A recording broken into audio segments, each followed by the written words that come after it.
Аз съм Емо. Това е руският командос Борис. И ние ще ви представим проект за Хелоуин.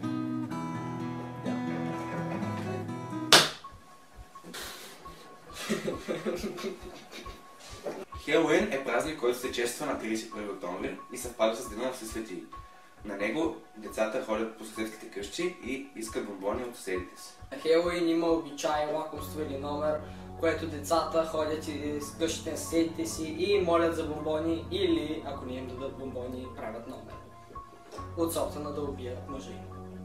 Хелоуин ще е доста ветровито в Северна България заради душите на мъртвите, а в Централна и в Източна България ще има много зомбита, така че моля, запасете се с мачете, нож, пушка и родители, моля, облечете добре децата си, ще е ветровито.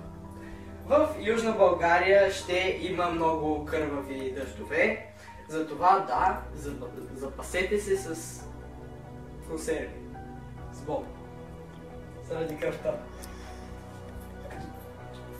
Това, дами и господа, се включва в контакта и се нагрява.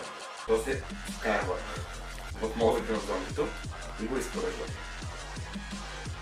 И това е нашето трето оръжие. Германски кухненски нож, стоманен. Добро за разрязване, пробиване, разкъсване, разпорване и намушкване на зомбито. Това е нашето четвърто оръжие, китара. Не се използва това. Използва се за това.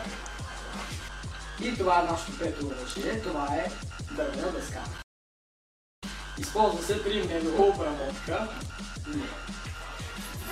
Това е чук. С него се убиват зомби. И сега ще ви покажа.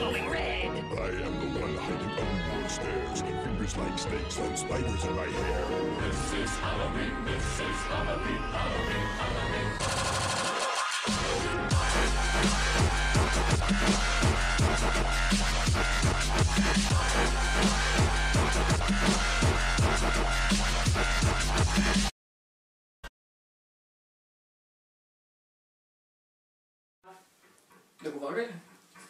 Кажи да. Да. Добре. Това е чук.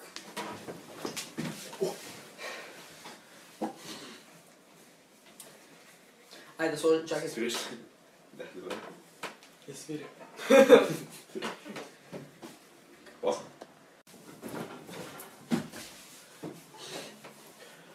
Хелоуин е празник, който се чества на 31 октомври и съвпада с Деня на